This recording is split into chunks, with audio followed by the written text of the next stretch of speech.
after Brexit. The Eye leads on the UK bracing for Storm Dennis as the Met Office issues multiple weather alerts. Weather bomb blasts Britain is the warning from the Daily Express as the paper looks ahead to the arrival of Storm Dennis tomorrow. Hate speech policing is Orwellian, warns judge. That's the headline from The Times after a ruling on the handling of a case where businessman Harry Miller tweeted about transgender people. The Financial Times carries the story that China has offered to build the controversial high-speed railway, or HS2, in 5 years and at a significantly lower cost. A police scheme which has reduced reoffending rates could radically change the way the justice system deals with violent criminals. That's according to The Guardian.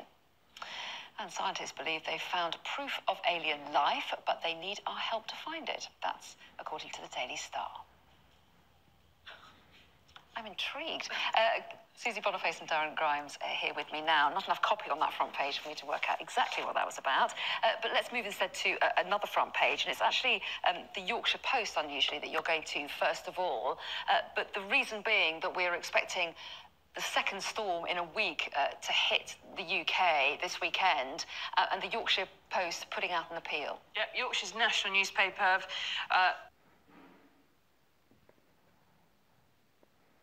comment doing the best that any local newspaper, any national paper does, which is to speak firmly and loudly on behalf of its readers and to say, this is simply not, it's really powerful, so this is simply not acceptable. It says the Prime Minister must take immediate action to aid the stricken communities. So-called once-in-a-century floods are now the norm. This is more than a national emergency for victims soon forgotten by here today, gone tomorrow politicians. It's a human and economic catastrophe. They've got a 10-point plan of things they need to have done. They want inquiries, reviews, they want money made available. There are 5.4 million people who live in Yorkshire, and they also recalling how when Boris Johnson went to Fishlake a little while ago, he met with the wrath of locals. In 2015, David Cameron went up after a bunch of floods and said, you are going to get the money. Money is no object. You will be helped. Yet Mytholmroyd, Todmorden, Hebden Bridge, what they were promised in 2015 has not been completed in time to 5 years on nearly, to protect them from these storms. And Leeds still hasn't received 23 million that it needs to complete its defences. And one thing that's kind of positive here is that the new Chancellor, Rishi Sunak, his constituency is in Richmond in Yorkshire. So he has previously said these flood defences must have something hurried up. So I hope that they are hopeful in Yorkshire, at least, that maybe the new Chancellor will actually find a way to make the money that was promised actually appear, because it's no good politicians turning up saying, oh yes, it's terrible, oh yes, we'll help you out, and then you just get washed out again. Well, yes, and I'm sure there'll be a huge amount of sympathy for some of those communities, and this is the fourth big storm of the year, isn't it? And it comes so hard on the heels of the last one last weekend. Well, exactly, and that's why the Yorkshire Post are going all guns blazing in on this, and credit to the editor, James Mitchinson, because they have done fantastic work as a regional campaign pressure group, really. But it's calling here for a review of future funding levels for flood defences and coastal erosion, taking account of the very latest weather patterns and projections. And that can only be right? This is a country that is spending billions and billions of pounds in a pursuit of cutting its carbon emissions to achieve net zero by 2050. But we're not spending anywhere near enough on flood defences and getting the money where it needs to be. The fact that this is happening time and time again surely suggests that these communities need better flood defences. Well, there's also the argument with changing climate over centuries in history, and never mind man-made climate change more recently, flood defences work for a period of time. But if something is changing, inevitably, they only hold back the tide, as it were, for a while. There comes a point where you have to decide whether to move out, whether to abandon that community and move somewhere else. This is the Prime Minister's been talking about levelling up, and this is very much the kind of area where he gained lots of votes up in the north. He's talking about levelling up and improving the country. What he's doing here is levelling. If you don't spend this money, you're levelling down. You're washing away support and votes in constituencies that really are very pro the Prime Minister. And he has to do more than just turn up and make promises. He tried that in Fishlake. It didn't go very well. He hasn't been to the flooded areas since then. If there's a second storm where it's just as bad, he's not going to be able to keep away much longer. I think the most powerful line, you're totally right, because the most powerful line there, this would never happen in London, it's time to act, Mr. Johnson. And that can only be right? A lot of people watching this will be thinking, if this was flooding happening in Westminster, no expense, Well, that's because it is so much more expensive in a big city. The billions of pounds worth it would affect on the economy and so on is much more massive. The Yorkshire Post argument is that for the 5.4 million people who live in Yorkshire, it's a catastrophe for them. It changes their communities, it makes people leave, it makes businesses leave, and they have their own economic problems that may not be as massive as the economy of around London, for example, but it still needs support and help and work if it's not to collapse. New Environment Secretary, he's got a lot on his plate, and I agree with the Yorkshire Post. I hope he acts. Well, yeah. And let's hope that Storm Dennis doesn't create too much havoc. Obviously, we'll be watching how the weather unfolds over the weekend. Let's move on, though. We've mentioned the new Chancellor and the new Environment Secretary. Let's move to the Telegraph next, because the focus is on that new team and what the implications are for spending and for the budget. With the new Chancellor, it's not even 100% clear that it'll go ahead as planned on the day that was planned, now that this decision by Sajid Javid to reject the job. The headline there, Johnson could rip up Javid rules to cut taxes. So what could change? Yeah, the rules were quite clear, was that Boris Johnson in the general election made lots of spending promises. More nurses, more hospitals, more police officers. Various figures were bandied about. And in order to justify that within the Conservative manifesto and yet appease the Conservative grassroots of things saying you must be fiscally conservative, you must be careful with your spending, Sajid Javid set up a bunch of rules which were that we are going to day, our normal spending, our current account, if you like, is going to be balanced. We are going to spend out what we get in and we're not going to be profligate. However, we are going to borrow for investment. We're going to speculate to accumulate where that will produce a return. And he predicted around 100 billion you might be able to borrow under those terms, so long as it was for something that was going to produce an economic benefit further down the road.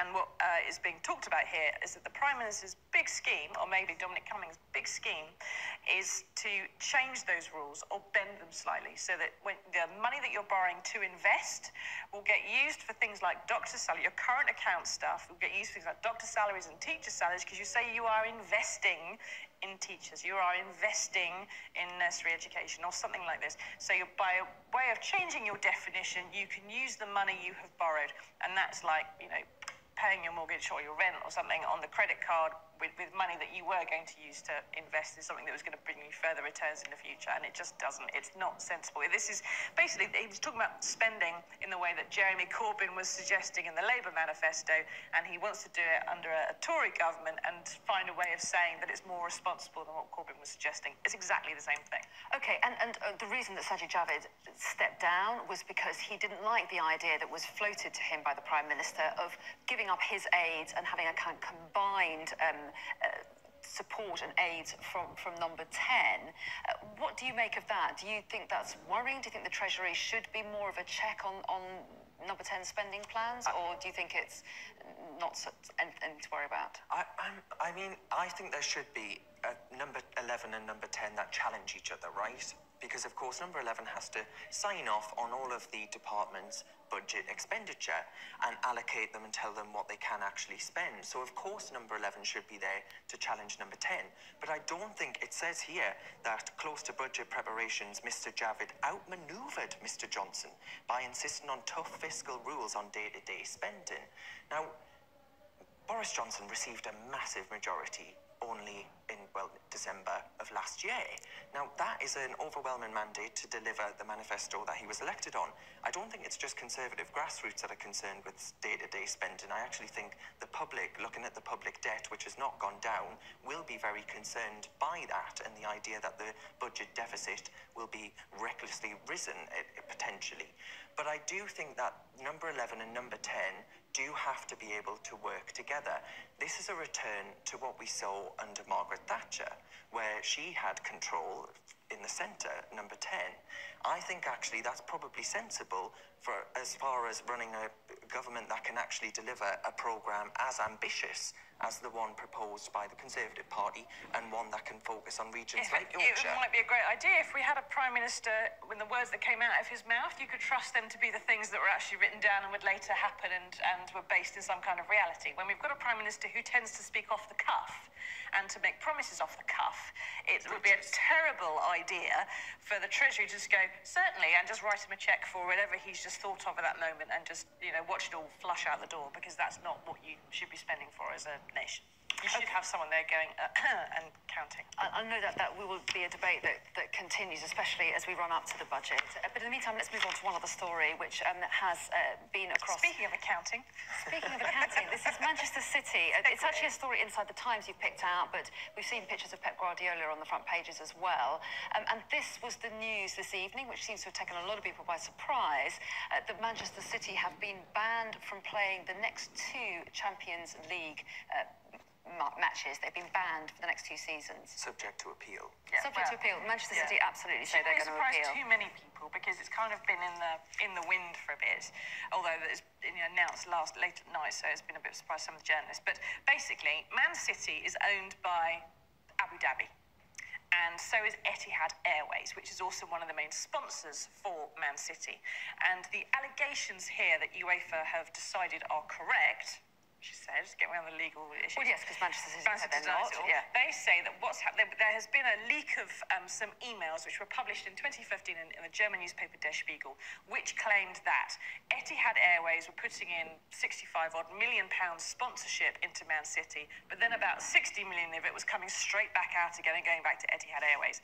And the allegation is that the ultimate controllers of both Etihad and Man City were moving the money around to make Man City look like it had more sponsorship than it actually did. That's one of the rules that you have to satisfy if you want to play in the Champions League. So he's kind of inflating the importance and the value of Man City to get them into Champions League, wherein they can therefore charge more for their shirts and their tickets and get more players and so on and so forth. This was actually in 2014, there was similar allegations made. Man City negotiated and paid a fine rather than served a ban. A bit later now, UEFA saying, no, look, you have done it again. This time you're going to be banned. Now, Man City can appeal this. They're saying that there's more to it than that, but... Yes, they deny, all those parties deny any wrongdoing there, but it could have big implications, couldn't it? Well, it could massively, but I feel really sorry for the fans. This is potentially greed, ruin it for them. And as a Newcastle United supporter, I do feel for clubs that get themselves into quite a bit of trouble. But, you've got City stars like Raheem Sterling who might potentially miss out, and missing the Europa League during the 2020 and 2021 to 2022 seasons. Premier League might impose sanctions on them, including points deductions if UEFA's findings are upheld. This could have massive repercussions. This is too much concentration on massive millions of pounds. Yeah. Right. We're going to take a break.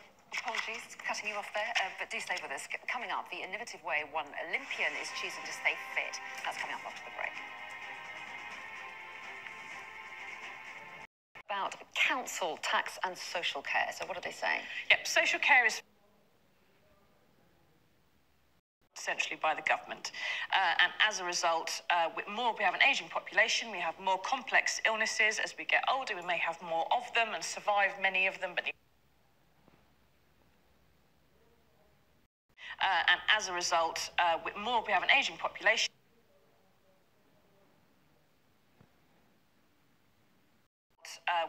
We have an ageing population, we have more complex illnesses. As we get older, we may have more of them and survive many of them, but need more treatment for them, more like to have care at home.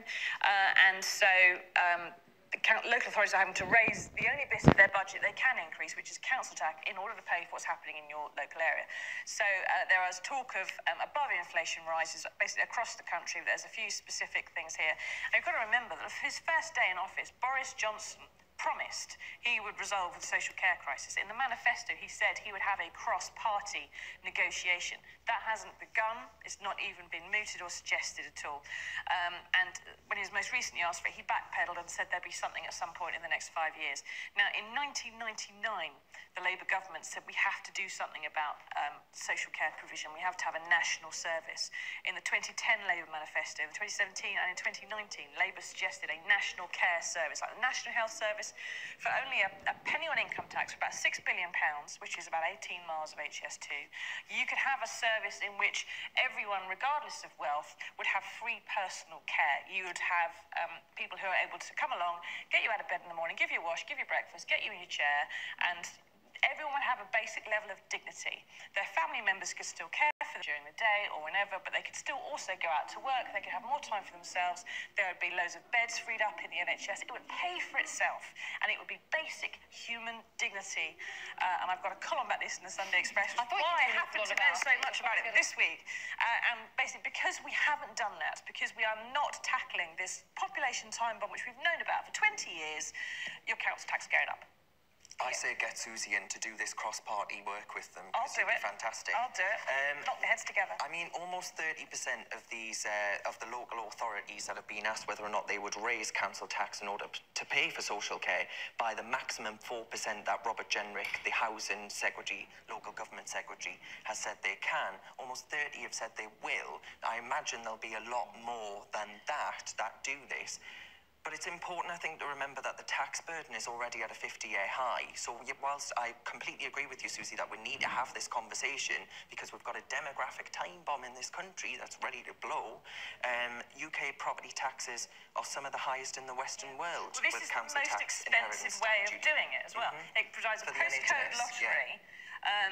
Across the different bits of the country, you'll have different kinds of provision. If you've got bits of the country which have an older or more ill part of the population, they're going to have more costs or less ability to pay for those costs. You don't have the basic necessity what you need, which is universal, free, personal care, social care in the community, saving billions, saving lives, keeping people healthier for longer, keeping them with their families, enabling people to work. There are more than 70% of carers have some kind of physical, mental illness as a result of having to care for somebody. Our care system at the moment is run on love. It should be run as the NHS is, with a small contribution that everybody makes and everybody benefits as a result. OK, let's touch very briefly on the front page of The Times. We don't have a huge amount of time to cover it, but their headline is "Hate Speech Policing is Orwellian, warns Judge." Yes. There's been a case in which a former policeman was accused. Hate speech policing is Orwellian, warns Judge. Yes. There's been a case in which a former policeman was accused of sending transphobic tweets. Someone who was transgender saw his tweets and reported them to the police. It is reasonable in that situation for the police to then go and investigate it. However, he says that a policeman who turned up said, "We're here to check your thinking," which is a bit dark. And the High Court has found today that this was Orwellian and it shouldn't have happened. The police were acting slightly beyond their powers. And the issue is the police have some guidance saying when these kind of crimes are reported to you, you must do this kind of thing. You must record it, even if it isn't a crime, you would still record it as an incident. And there's this issue of, if someone has committed a crime, do you write it down? And to some extent, no, because it's not a crime. And on the other hand, yes, because intelligence-led policing, domestic abuse, sexual assault, patterns of behaviour.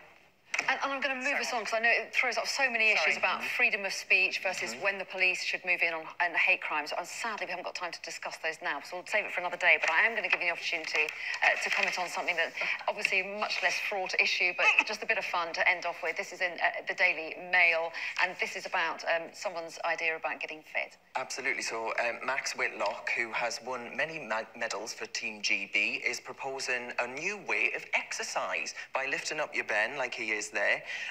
I think he says here, if I've come home and I've had a really bad session at the gym, I'll instantly forget about it, as coming home to Willow, you have no choice. And isn't that nice? All dads should spend more time with their kids. Yeah, being very useful. And not just when they're posing for pretty pictures, but also when they're not sitting still and they've got the norovirus. That would be far more enjoyable. Indeed. We are out of time, but good to see you both. Thank you. That's come out involving the Duchess of Sussex. So what does it show us? Yeah, well, this